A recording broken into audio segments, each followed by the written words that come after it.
I loaned my mom $1,000, and she told me that she needed the money, and then she would pay me back in 2 weeks when she would get her paycheck. All right, did she pay you back? No, she did not. All right, let me come to you, Mom. Angelique, is it? Yes. All right. Did you borrow $1,000 from Yes, your I did. son? Yes. Okay. And he said you were going to pay him back in 2 weeks? Right. Tell me what happened that you weren't able to do it. I don't think I have to pay him back. He needs to learn responsibility, and what other way than contributing to the household. He lives there just as much as I do, and You saying that you borrowed $1,000 from him, but now you don't think you need to pay him back because it's his responsibility to help with the house. That's what you're saying? well, I think that he needs to learn responsibility in paying bills and things like that. Okay. What's kind of going on here? Your Honor, ever since I was 12, she's been in and out of jail, and we've been moving like 3 times, and then our grandma's been helping us pay for rent. She hasn't had a steady job, so. What you mean she's been in jail? Tell me about that. Well, she had a past with drugs, and then drugs really messed her up, and then our relationship, we don't talk as much anymore. We have no communication. How long have you been dealing with this? When was your mother first arrested? I think it was when I was first a sophomore in high school, and then me and my brother moved with my aunt. Yeah, your brother is Nathan? Yes. The 10-year-old. He's here today. Yes. And so we're going to bring him back in a little bit because I want to talk with him. But I didn't want him to hear all of this. Right. Is it true about the Yes. the drugs? Yes. I went to jail for passing checks, and Okay. but I have had a drug problem. Yes. Okay. And you still have a drug problem? No. So when you went to jail, what kind of drugs have you Meth. used to do? Say again? It was meth. Okay. You got to know that when you go to jail, that was an effect on your child, right? Yes. I know that it had to hurt your feelings. Yeah, me and my friends were just coming to get something out of the house, and then we saw 6 cop cars pull up, and then they dragged my mom out like in a robe, and they didn't tell me anything was wrong with AJ, her. how that made you feel? I was embarrassed. All right. You know, for me, you're kind of just trying to be the man. Yeah. Do you know what I mean? How long have you been just trying to be the man?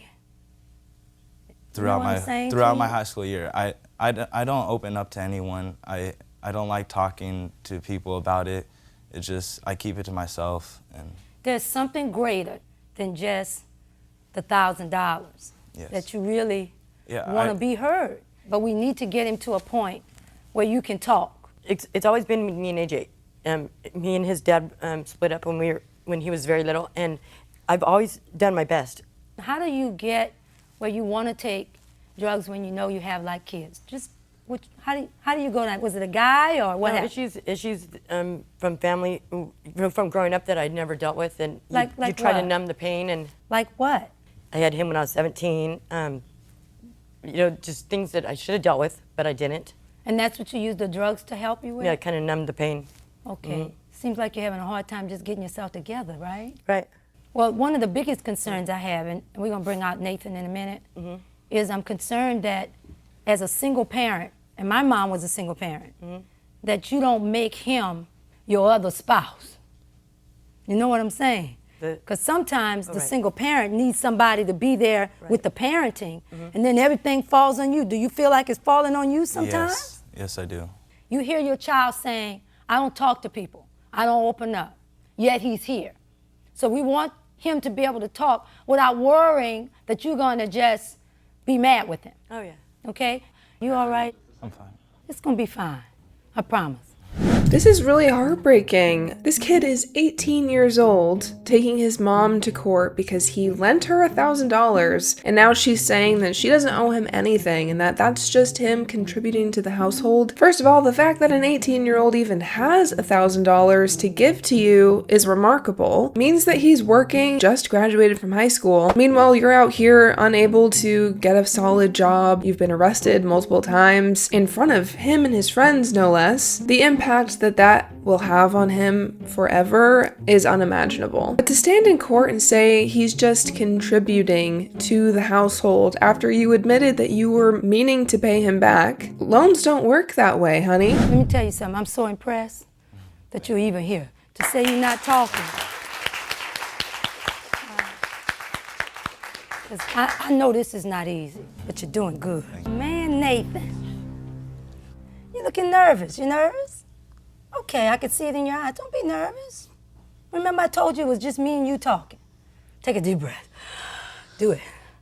All right, why are your eyes watering? Come on now. It's nothing, no, it's not like that, sweetheart. Why are you crying? You don't know? You hurting? We're gonna try to fix it. That's why we're here. All right, that's the good thing about coming. And it's good to cry sometimes. And you know why I'm proud of you? Because sometimes people tell little boys they can't cry. And the good thing, I want you to always remember this, it's all right. You hear me? Because that really shows me how strong you really are. All right?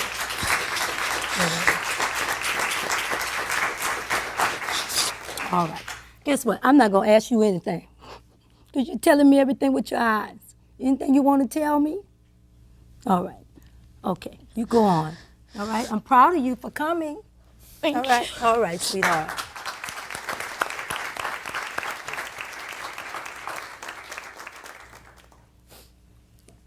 You know what I thought?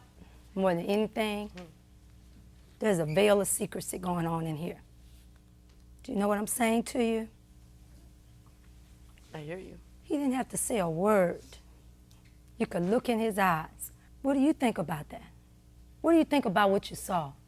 That hurts me that he was crying. What hurt you? That he was just crying right now. Has he seen you be arrested? Yes. Has Wait, he seen? he knows I've been in jail, yes. Okay. What about drugs or anything? He knows about that? Yeah, he knows. He also knows that I'm clean now, and he's like my best friend. I mean, we hang out. He knows that I'm doing good now, and he tells me, he's proud of me, and that's Mom, good. I'm trying to hold it together for everybody right now. But a big thing that I need to tell you, and I'm not coming down on you, but watching your 10-year-old child, he didn't have to say a word to me. And you say he's like your best friend. That's not the role of a mama with their child. Okay.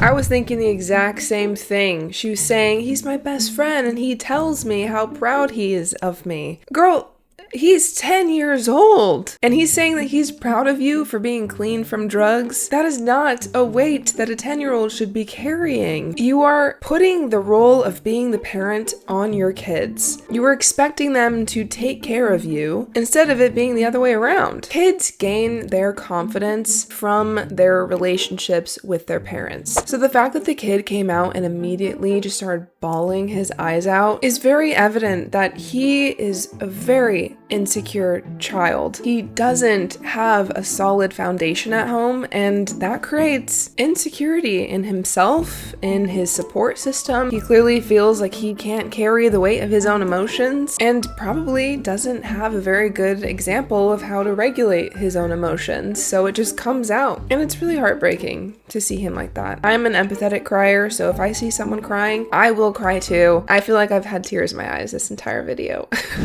See, what we have to do is kind of establish some boundaries. What it is they're having to pay for what happened to you in your past and what's happening to you in your present. Now, what I'm trying to say is he should not have to worry about mama. That's not what he's supposed to do. It's not his responsibility, honey, to pay your rent. It's your responsibility to take care of your kids. But you see that the roles are reversed. Can I just say something? I'm a single mom. I'm not trying to okay it, but I just, he knows that I'm a single mom. He knows that nobody else helps me, that it's just me and him. I've always been there for him. I don't see what is so wrong about me. I mean, I've always tried to talk to him, because I've told him, if you're acting out or you're getting bad grades or something because of something that I am doing, if it's something because of me, tell somebody, because I want him to help himself. I've tried to talk, But you see, what you're asking him to do is come to you like the mama when you're not acting like the mama. They're not your friends. You can be friendly with your children, but you've got to learn how to be a mother. How's your relationship with your mom? I mean, we talk, and she what's the word? She tries to pacify for when she wasn't there. You know, she'll try to you know, she doesn't want to deal with what I'm trying to deal with, what I have been trying to deal with, what I grew up with, and she still tries to hide it and act like it's, Angelique, you see what's happening? Mm-hmm. What is happening? Doing the same thing. Oh, there you go. That's it.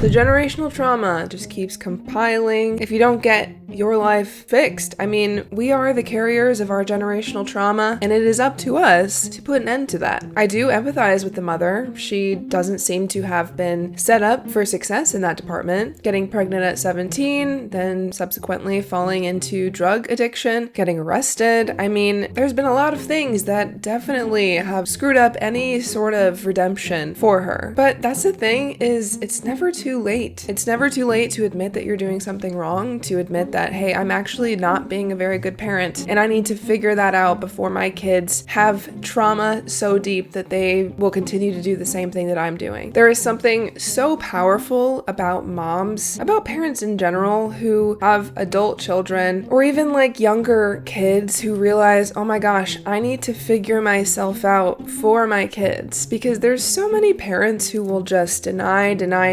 that there is anything wrong with them, that they need to fix anything about themselves. And so I really hope that she sees this and realizes, okay, I need to figure my stuff out. Do you see what I'm saying? Yes. AJ, do you ever just talk to your mama? No. Does your mom try to talk to you?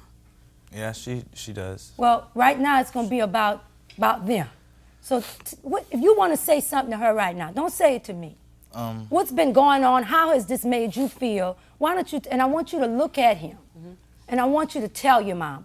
I just known your past and the drugs really held you back and everything. Just my 4 years of high school, it's just been keeping everything to myself, and then when everyone would find out that you're in jail, that would just embarrass me. And then I know you talk of, like, you say that I'm greedy and everything, but if I don't think I'm greedy. It's just when I get everything, I don't get what I want, and then when I do get it, I just think I've done it myself. Like I graduated from high school all by myself. I just. What do you want from your mama, honey? I just want. Tell her. I want you to stop doing drugs and stay clean. Like when I wrote you in jail, you know. Tell what did you write? I wrote her a letter when she was in jail, and I told her how I got screwed over with my friend and my girlfriend,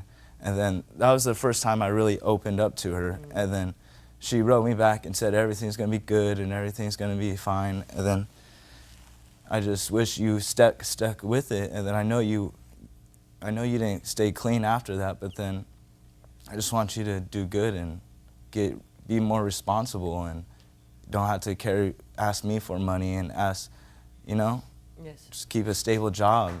Okay.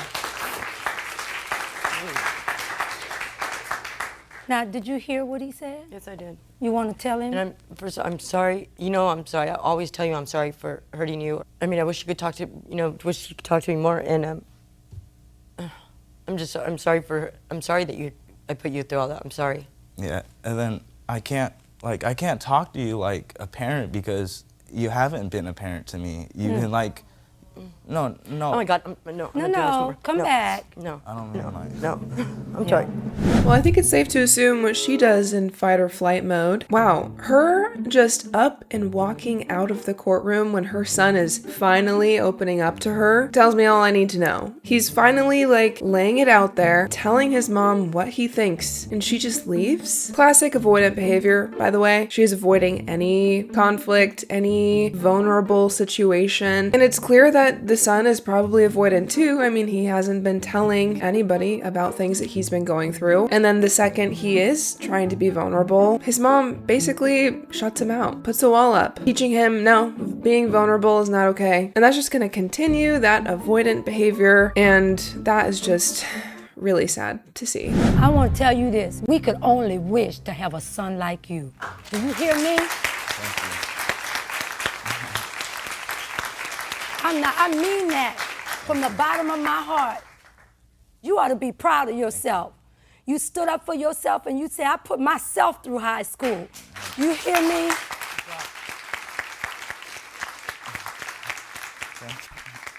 You're going to be somebody in this life. Thank you. But I mean that, and I'm not just saying that.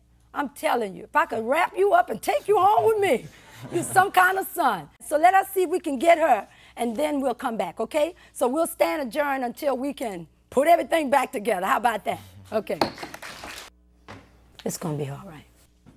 He loves you. All he wants to know is he's got a safe environment. The reason why but he didn't feel like it. That's the first time he's tried to talk. Okay, but see, now here, look, the first time. We opening up. You love your children, don't you? Yes, yes. Then you gotta take the bitter with the sweet. Mama's come back, all right?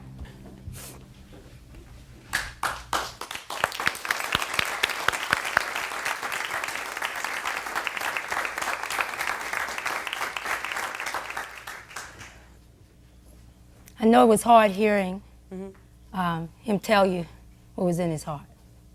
And I just want to say, AJ, you know, you mean everything to me. You know that, okay? I tell you that all the time. You know, talking about how you feel is what I've always wanted. I didn't mean to run out on how you're feeling, you know, because I do care, and you know that I do care more than anything about how you feel in talking to you, and you know that's what I want. Mom, you need to go and give your child a hug. Okay. Honey.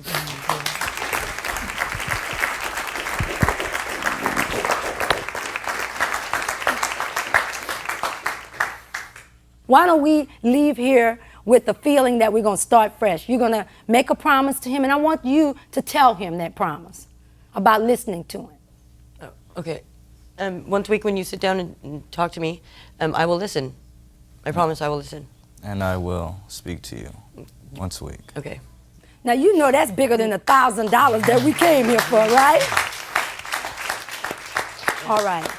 At this time, I find that indeed there was an oral agreement and that you are entitled to the $1,000 that you loaned your mother. So I find in favor of the plaintiff. But most importantly, we leave today with the veil lifted. Because I know, like I know my name is Judge Penny Brown Reynolds, that something happened in here today. You're smiling. That's a good name, isn't it? All right, case stands adjourned. I think it's a good chance to start off fresh, and I hope everything works good. Well, don't be Macy. Don't be shy. You have anything to tell me, Nathan? I just want us all to get along. I hope from this day on that we could just speak as a family and have just a happy family. No holding back on anything. All right?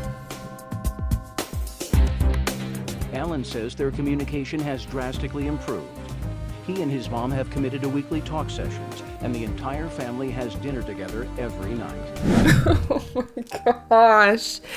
I just want everyone to get along. You've got to be joking. I'm on my second case filming today, and I cried in the other one, and I'm crying a lot in this one. I think I need something more uplifting next time. But oh my gosh, this actually turned out to be, in my opinion, a very productive conversation. Very clearly, they needed someone to kind of mediate and break down the walls and kind of help them to reach those emotions that they have been repressing for so long. Sounds like things are looking up for them, and that is really amazing to hear. But I'm really curious to know your thoughts on this case. Let me know in the comments down below. Leave a like and a follow, and I'll see you guys next time.